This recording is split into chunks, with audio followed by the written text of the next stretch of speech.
Sawit manis, sawit meringis. Di tengah pandemi COVID-19, performa komoditas sawit Indonesia dapat dikatakan sangat baik. Produksi sawit Indonesia melesat to the moon. Indonesia telah berhasil menjadi produsen terbesar minyak sawit sejak tahun 2006 dan hingga kini menjadi eksportir terbesar komoditas sawit. Buktinya Indonesia berhasil mengekspor sekitar 34 juta ton sawit dan masih menjadi yang terbesar di seluruh dunia pada tahun 2021. Tapi meski melesat, masalah klasik tata kelola sawit di Indonesia masih belum beres loh. Apa aja sih masalah klasiknya? Pertama, korupsi.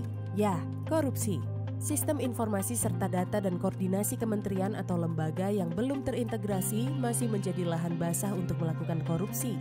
Tidak hanya korupsi dari perizinan, tetapi juga bisa melalui regulatory state capture serta peluang konflik kepentingan melalui patron politik dan politically exposed persons. Orang bijak taat pajak. Ya, kalau pajaknya rendah.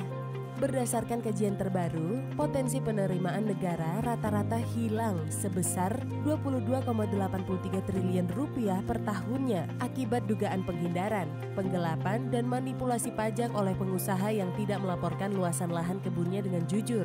Selain itu, penghindaran pajak yang dilakukan oleh korporasi sawit juga diduga karena banyak pengusaha yang mengendalikan perusahaannya melalui anak perusahaan di negara suaka pajak.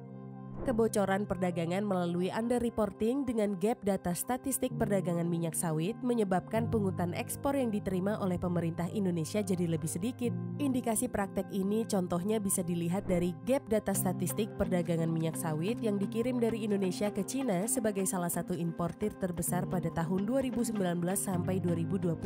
Pada tahun 2019, nilai ekspor yang dilaporkan Indonesia sebesar 5.864.540 US dollar. Sedangkan nilai impor yang dilaporkan Cina sebesar 8.279.386 US dollar. Pada tahun 2020, nilai ekspor yang dilaporkan Indonesia sebesar 1.961.298 US dollar. Sedangkan nilai impor yang dilakukan Cina sebesar 2.303.994 US dollar. Wah, selisihnya lumayan bisa beli pabrik minyak kali ya. Studi Transparency International Indonesia menjelaskan bahwa meskipun sudah ada berbagai kerangka aturan hukum dan standar terkait perusahaan dan komoditas sawit, masih banyak indikator dalam kebijakan yang dapat menjadi celah untuk melakukan korupsi dan berbagai tindakan pelanggaran lainnya. Terus mesti gimana dong biar tidak ada masalah lagi dalam komoditas sawit? Pertama, pemerintah seharusnya mengeluarkan kebijakan untuk mengatur transparansi antar stakeholders untuk mencegah tindak pidana korupsi dan penghindaran pajak. Kedua, keterbukaan informasi dan keterbukaan kepemilikan manfaat akhir korporasi atau beneficial ownership perlu disediakan kepada publik.